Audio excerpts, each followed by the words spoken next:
One reason for these bugs is evolution. Human brains developed over hundreds of thousands of years to be skilled at finding food, shelter, and protection from threats. Yet evolution did not fully prepare the brain for the many demands of the modern world. So our brains are very good at doing some things. But our brains sometimes fail us when we attempt to remember long lists of information or compute large numbers in our head. Our brains are also not always very good at making long-term decisions.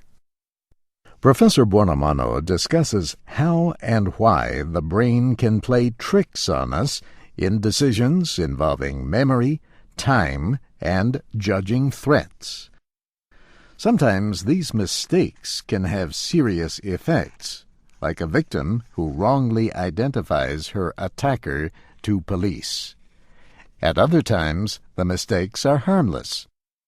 For example, one study found that most people would choose to receive $100 immediately over receiving $120 in a month.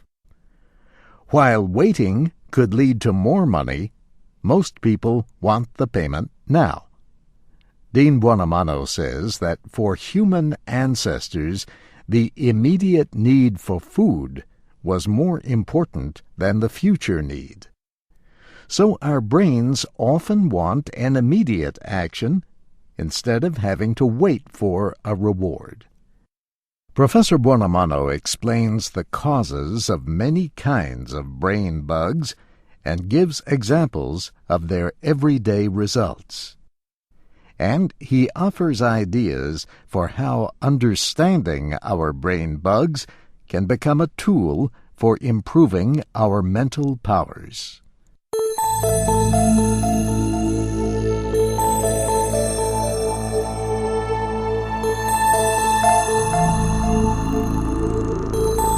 John Medina is a developmental molecular biologist in Seattle, Washington.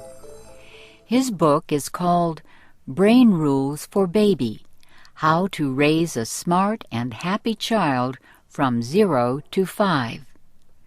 The book gives scientific information about how a brain develops from its creation to the age of 5 years. Professor Medina says parenting is all about brain development. He says what science tells us about the brain gives parents good information for raising smart, happy children. Many parents ask the professor what they can do to improve brain function before birth.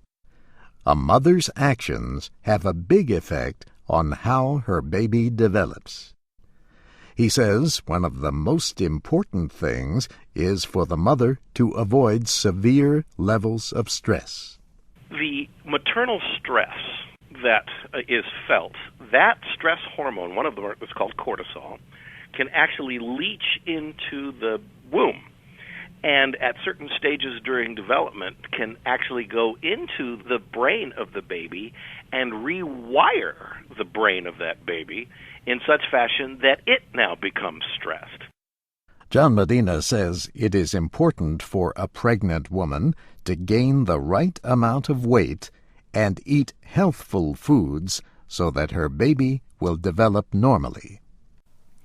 His book also discusses the science behind a child's intelligence after birth. He says one of the best things parents can do for their baby has to do with their own relationship. Studies show marriage conflict increases greatly after a baby is born. This can result from new pressures on the parents and lack of sleep. Professor Medina says what conflict the baby witnesses can be important. If you make up in public, by that I mean in front of your child, with the same frequency that you fight in front of your child, the child's nervous system develops beautifully. it doesn't matter how much fighting you guys do. In fact, I would argue that if kids could actually see real-life conflict going on that is both frank but also resolvable, it teaches the child to begin to have better conflict resolution. Parents can do other things to help support the mental development of their baby. These include breastfeeding and talking and playing with the child. John Medina says it is wise to avoid television at an early age and not to pressure children to learn. As for happiness, Professor Medina says it is important for parents to help children develop language skills to express their emotions. What a parent does when their child's emotions run hot profoundly influences how that child's emotional regulation occurs decades later. No kidding. He also says parents can help create a healthy emotional life for small children by being watchful and responsive to their needs. He adds that parents need to recognize and not judge the child's emotions. Finally, John Medina tells about research that shows the single best predictor of happiness is having friends.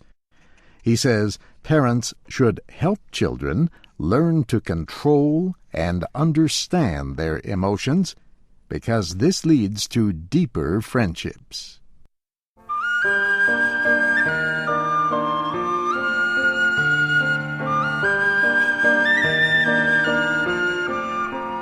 This program was written and produced by Dana DeMange.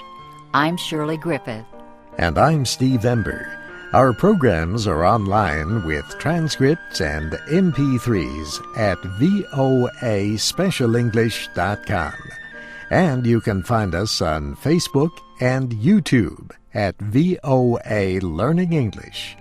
Join us again next week for Explorations in VOA Special English.